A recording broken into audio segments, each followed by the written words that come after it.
Hey everyone, and welcome to the show today. Today we have a really special guest joining us. I'm honored to have Dale Walls on the show.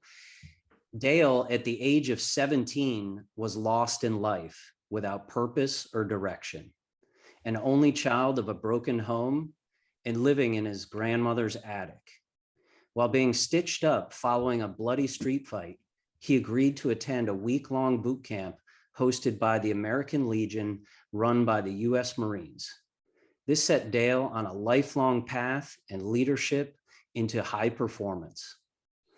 Following an honorable enlistment, veteran Marine Sergeant Walls returned to his small hometown where he founded an IT service company, Corsa Technologies, that he led to be one of the top providers in the United States. After 2 decades of growing Corsica to 8-figure revenues and making multiple acquisitions, Dale sold the company and founded Lion's Guide. Now he spends his days fulfilling his passion to help others learn high performance and leadership skills to apply in their lives so they might achieve their own personal and professional goals. Dale, welcome to the show. Thank you. Happy to be here. I'm honored. Thank you. Yeah. I just have to share briefly with the listeners the shirt that Dale is wearing. Dale, if you want to just kick this off with the shirt that you're wearing, it's got an awesome picture of a lion on the front of it. And if you can explain the inception, it's super cool. Yeah, and then if those you can see it on the back, you got the red stripe down the back. Like as was mentioned, joined the Marine Corps, so we're Marines for life, always Marine. Once Marine, always Marine. And this is one, Lion's Guide today, and we'll maybe jump around a little bit. That's like my business today with Lion's Guide. I'm fortunate, and we'll talk about wealth strategy and whatever, that I'm fortunate to have thought of what's going to get me out of bed in the morning. And over the years of learning leadership and high performance, I always got questioned, I guess, when I was running Corsica. I've got people come to me and go, Dale, I don't get it. The company's booming. You've been married for almost 20 years. You got 3 kids at home. You're running marathons. You're training jiu-jitsu. You're coaching youth sports. You're president of the youth association. Like, how the heck do you get all this done? And so after, my exit from Corsica, I hit that spot, right? I said, what do I want to do with myself? I'm young. I'm 42 years old as of this recording. And, obviously I'm not going to roll over. And you hear all the people's talk about this, right? Like, that's sitting on the beach, it's good for 2 weeks, man. You got to go be doing something. And so quickly, I was just like, what do I want to do with myself? And first I wanted to make t-shirts. I wanted to make, you see all these cool t-shirt, Grunt Style, and all these cool brands out there. It's like, man, I got all this inspirational stuff I've seen. I want to make t-shirts too. And I was working with a market strategist who kind of heard my story just as you told it, and obviously in more detail as I was introducing myself or whatever. And after like the second or third session of kind of talking about Lion's Guide, the brand I was trying to build, he goes, Dale, I just got to ask you, at all your experience and all these things that you've done, he says, do you think the best thing you've got to offer the world is making t-shirts? And I was like, well, what do you mean? He's like, man, there's so many people out there that want to know how you've done this and how you do that. And just like people had asked me over the years. And I said, at first I was slapped it aside and took it as a compliment, whatever, but I guess it stuck. Is that by the next morning, I just kind of woke up and I'm like, yeah, especially on the latter portion of Corsica Technologies, when we've got 200 people, in business growth, right? You start as an entrepreneur, and that's hero leadership. You're doing it all, you're serving it all, whatever. Then you become a business owner when it requires a little bit more leadership and delegation. You got a small team, they're running the system for you. And then there's this level that I got to, fortunately, when you got 200 people, or multi-regional. And now my job is really leading leaders, right? My team were the heads of the various departments, finance, marketing, service, et cetera. And so this conversation in the epiphany, I guess I had, and what's going to get me out of bed in the morning for my next chapter in life, was the fact that I loved coming in each day at Corsica, working with my team, one-on-one meetings, the team meetings, and helping them solve problems, helping them get better, helping them solve their problems.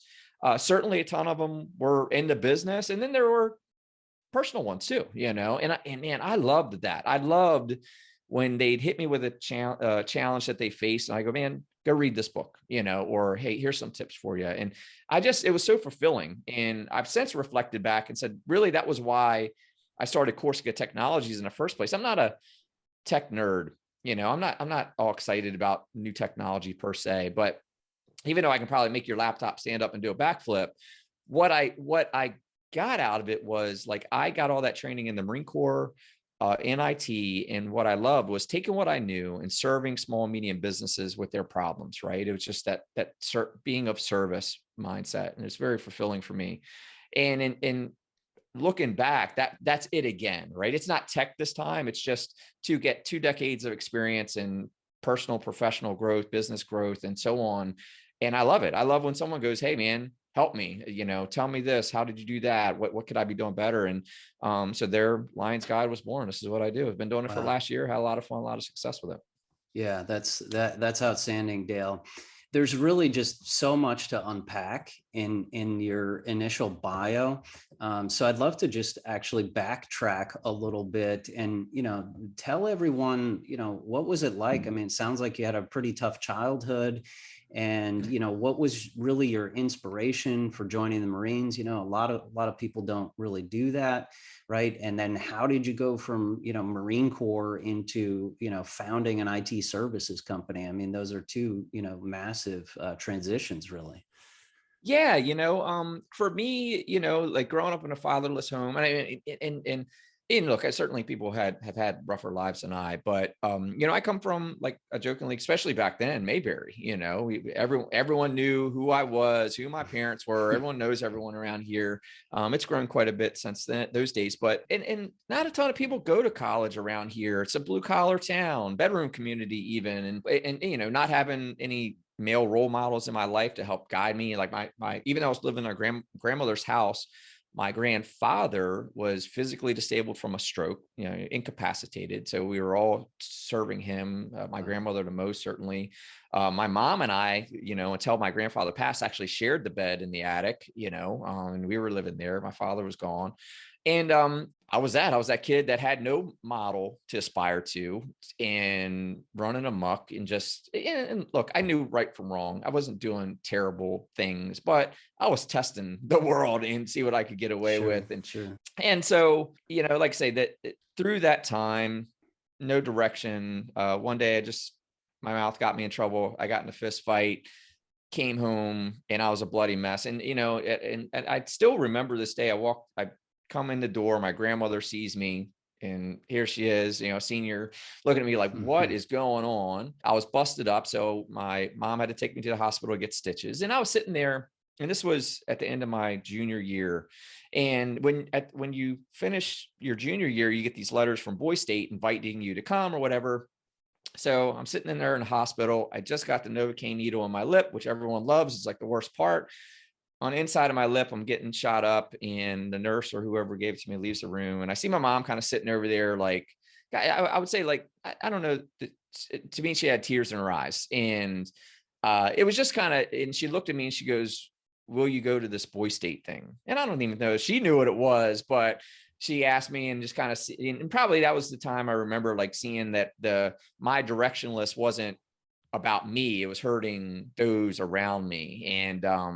And so I said yes, and went there. And, like, say, it's like a boot camp of sorts. The Marines are doing that aspect of it. It's hosted by the American Legion. And there's a lot there. And I really honestly don't remember a ton about the week, other than sitting with a young corporal, like, doing duty. You respect this. Like, we did duty at night, and I was sitting there and talking to, honestly, he had been drinking. He had just got back there, he's like half cut, talking to me about the Marines and what I'm doing with myself and why. And I left there, and I depped in right away. I enlisted. So I was enlisted to my senior year of high school. I was passionate about computers. So this is late 90s. So the internet's still dial up and the like. But my cousin and I were figuring out how to play the video games at the time, Doom and Duke Nukem 3D, against each other over dial up and stuff like that. So that was fun to me. I enjoyed it, like, figuring that stuff out. And so that's the job I got in the Marine Corps, doing what ultimately was called tactical data networking, where we're doing everything IT, not only in the garrison, but in the field. We're hooking the SATCOM, we're doing Cisco equipment websites. And I was in at a really fortunate time where I had to know everything. I had to know how to run cable all the way up through build websites and everything in between, PCs and user management, whatever. And so that's where I got my Awesome. skills from. Yeah, that's really cool. And then did you have any type of, light bulb or transformational moment, when you transition out of the Marine Corps? Because, I know for a lot of military folks, transitioning out is extremely challenging process. So what was really that inspiration or light bulb moment that said, hey, I want to start my own business, right? And you probably had very little capital, very little resources transitioning out. How did that work for you? Yeah, zero capital, to be honest. So in the Marines, kind of to that servant mindset, I had customers on the side, right? We all start with that side hustle. And on the side, I had a few customers out in town who I think my first one was my wife's employer at the time, was a leasing company. I remember, I don't know, maybe we were at the Christmas party or something. The guy's like, it classic at the time, like, well, how come my BlackBerry calendar doesn't look like what's on, it was a BlackBerry, it looked like what's on my computer.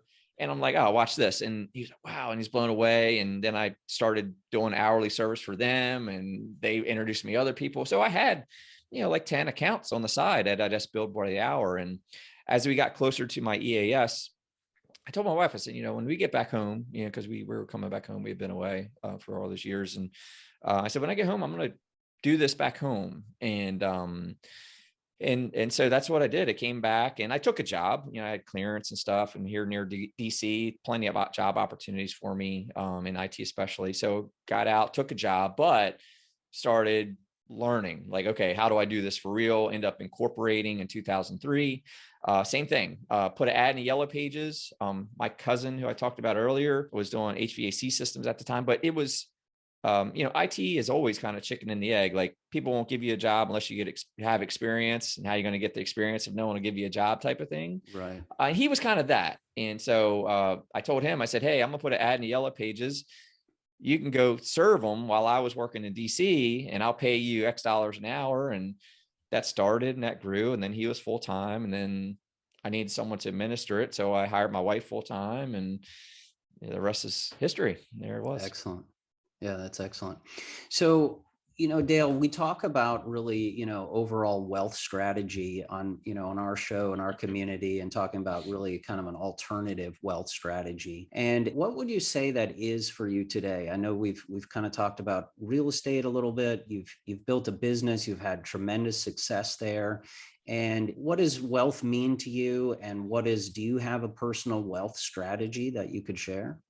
Yeah, I mean, I think what is wealth? I mean, certainly having, I'll say, monetary success, you learn that's not what it's all about, right? You want to have fulfillment, like we talked about earlier, right? Like that spending all that time on the beach as you think it's going to be, like it gets old real quick. And so it's for me, it's wealth helps attribute to personal freedom, so that you can go do the things that you want to do, less of what you have to do, so to speak. And in building a business, I'm a student of Kiyosaki, like that was, as far as this part of my life, Rich Dad, Poor Dad, and all those books, all the way up through Tax-Free Wealth and et cetera. I've read a majority, if not all of the Rich Dad series, that really started to open my eyes, right? Because again, I'm still that guy who has been having to learn this stuff, right? I didn't have a dad that was going, hey, son, this is how you invest in real estate, or this is how you should be building your wealth, right? I didn't have that. I had to go find these resources. So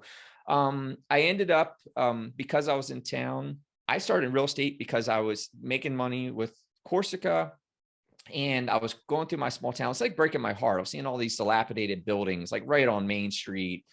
And really, I just started buying them and fixing them up. And look, I read Rich Dad, Poor Dad, kind of had an understanding of the real estate aspect of it. And I was kind of in that B quadrant at that point, right? I had a business with excess income for me, personal income, that I needed to put somewheres. And I was like reinvesting back in the community. And these dilapidated properties, no one wants them anyway. So you can go get them for cash for relatively inexpensive. And my goal was just not to lose on them. My primary goal was to help clean up the town.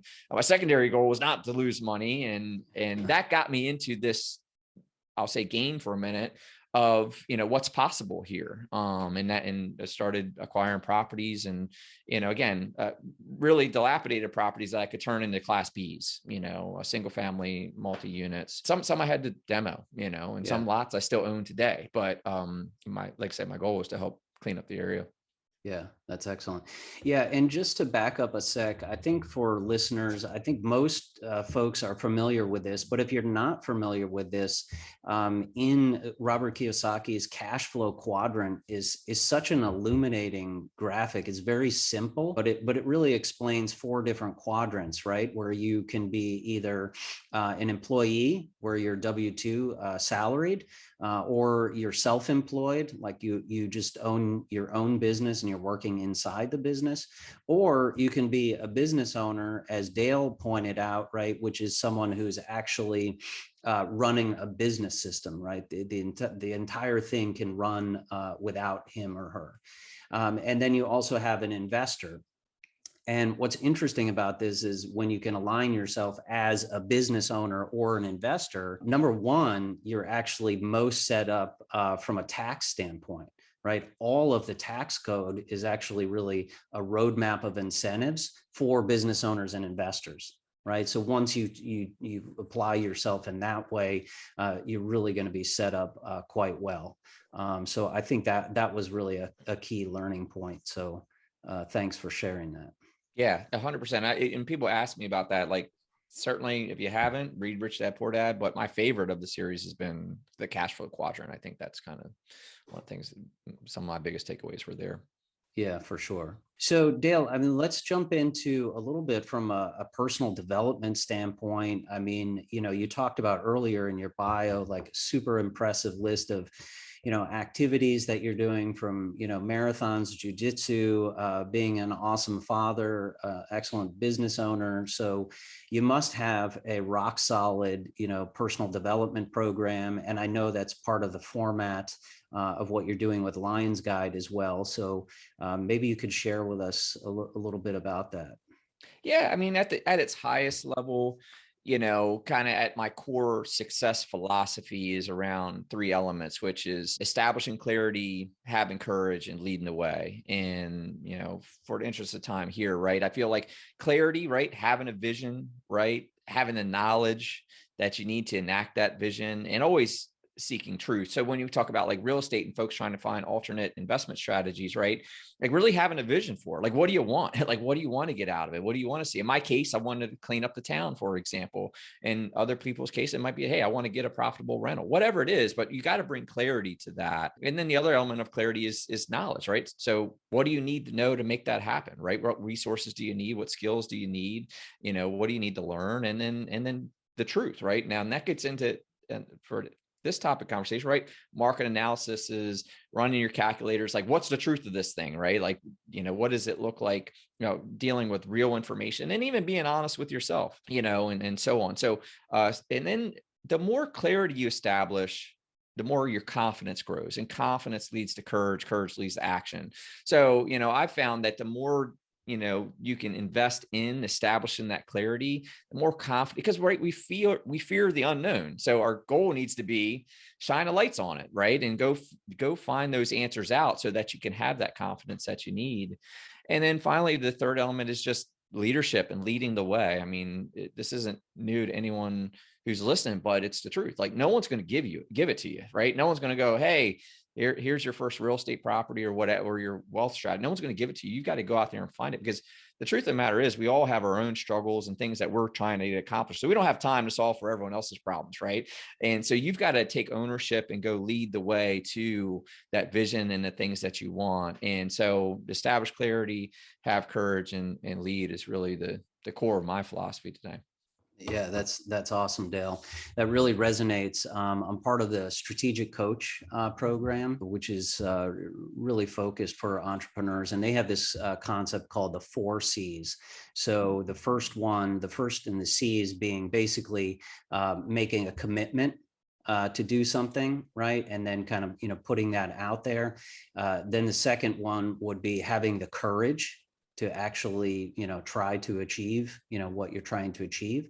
And then once you have that, you actually gain clarity on what it is you're trying to do. And then lastly, once you're actually implementing it and successful at it, you build a new capability, right? And it really becomes a life cycle of growth. Yeah. And if you kind of think about any one of the successes you've had, it's kind of similar to that. But I like your aspect as well of, adding the truth to it. And it's one of the things around investing as well. And I think, obviously being an entrepreneur, right? It's all about being growth minded and asking questions. So even from an investment perspective, when I had several financial planners, early on days, and I mean, I had 4 young kids and I was scratching my head wondering, how am I going to put these kids through college? Right. And the financial planners just saying, well, the market's going to go up and down, but you're going to be at 7%. And, I pulled out my Excel, right, and then started, comparing that to what I could do versus a passive income approach, and took that investment thesis. And now as I look at, syndications and everything, and you factor in the tax benefits, the cash flow, I mean, it's amazing, once you do the math and everything. So I really like that concept, right, of the leadership and the truth behind things. So let the numbers talk. Don't let, what's in your head or how other people are really influencing you about something. 100%. Yep. Yeah. Absolutely. Because it's like back to the cliche, like, what is it?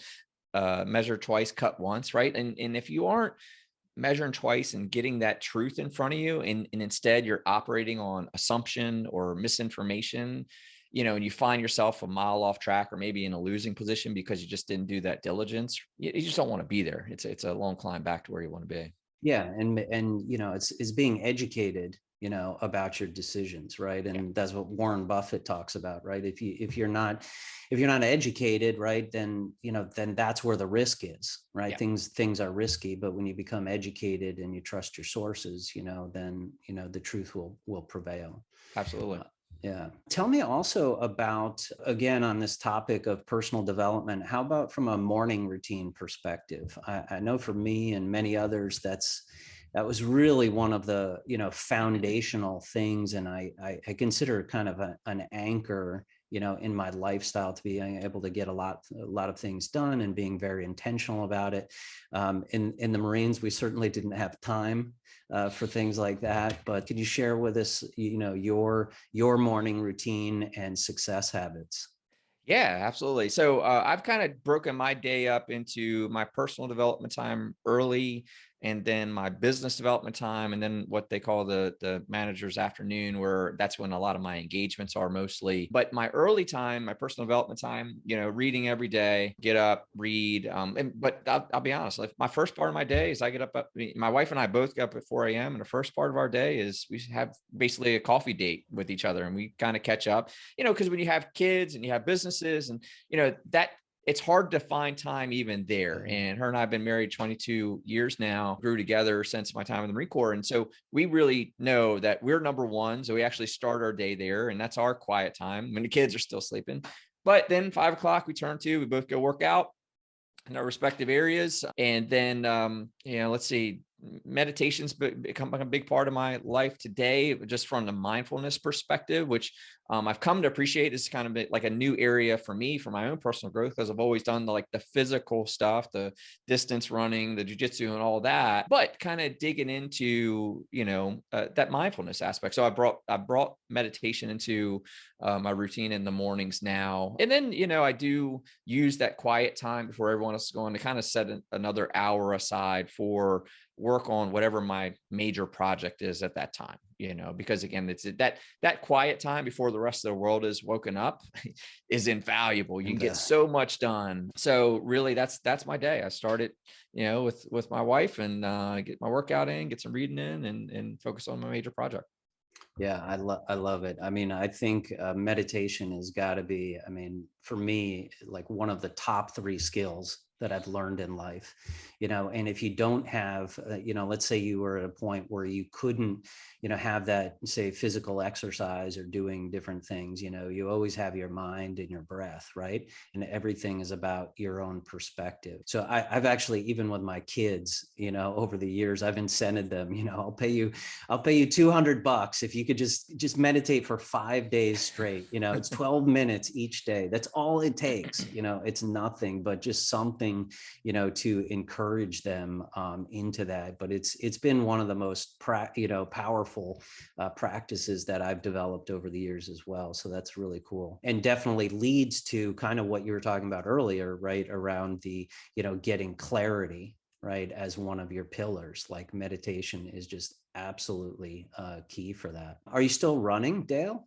Or is that your main kind of sport that you're doing? I had hung the shoes up a few years ago. I ran a Marine Corps marathon, for 5 years. And Right. I was kind of like, and it takes a lot of time, to run these Sure. long runs, and if Sure. you're doing it right, you got a 16-week kind of training. And so I kind of like, especially with business growth and all that stuff, I kind of said, hey, I need that time back to focus on other things. But, since I've dove into this world of what I'm doing today with Lions Guide and hosting a podcast and meeting, now ultra running's a thing. So these guys, my new circle, if you will, are all high performers, some special forces guys who are just pushing it. And I'm like, all right, I'm going to do an ultra this year. So I'm going to get back into running. My thing, I ran David Goggins 4x4x48 last year. I don't know if you're familiar with that. Yeah. But yeah. So I did that last year, which was a good feat. But my new friends tell me that doesn't they don't consider that an ultra. So I've got to do that and an ultra this year. Yeah. So I'm going to get back into running and get as far as a focus practice. And that'll be mine. Yeah, impressive. I used to be, well, I got into running from the Marine Corps because I had never run before that at all. But you got to do the physical fitness test, right? Which is, 3 miles, and to do a max score, it's 3 miles, 6-minute miles, right? So 18 minutes. I think my fastest time ever on a fast course was like 17:30. Is that right? Yeah. But yeah, and then I did a couple marathons myself, but I found that it was actually very, very tough on the body. So I got into triathlon as really, a way to kind of complement that. And now I got a couple of years on you. So, I'm doing a lot of hard cycling, which is really excellent because it's lower impact. It's very, very dynamic sport. And yeah, you can take that as far as you want, and a lot of competitive folks in the field. Yeah, I think that'll be after this for me, because that's the same thing. I hear a lot of talk and like, and you hear it and you want to go test yourself. So yeah, get this ultra in and then look up to that. Awesome. Dale, if you could give just one piece of advice to our listeners about your wealth trajectory, what would it be? Yeah, I mean, I guess regard to that, it is treat it like the business that it is, right? I think one of the things that I'd learned early on in business is like you're in business to make money, not to make friends, and and that comes with because I see a lot of stuff online. If we're going to talk real estate for a minute, a lot of folks that are managing their properties and they're just being too lenient, right? They're not being real with. And look, we've had forced leniency with the forbearance of evictions and all that stuff in the past 2 years, but you got to treat it like a business, right? You got to know what the numbers are. You've got to know what your intentions are. You got to get smart on, like you said, the tax opportunities and things like that.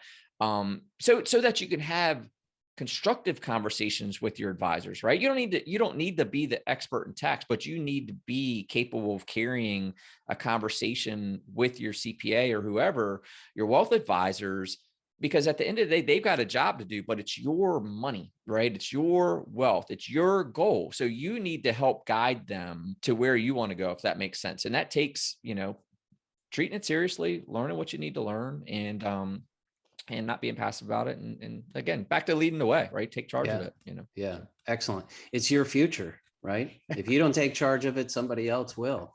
Yeah. I mean, how many people, you mentioned Buffett, like how many people have to tell you, like, get out there and get the knowledge you need to do it right, Exactly. Exactly. Dale, it's been an absolute pleasure having you on the show. I'm sure the listeners are really going to love this show. Do you have anywhere, if people want to learn more about the Lions Guide or yourself, any places to connect, or do you have any resources that people could reach out? Yeah, I mean, the hub of it is lionsguide.com. If you go to a website, you can kind of branch into whatever social platforms you're into. But yeah, we've got a Lions Guide podcast, which similar to this talk a lot about high performance leadership, things like that for people who are looking to grow.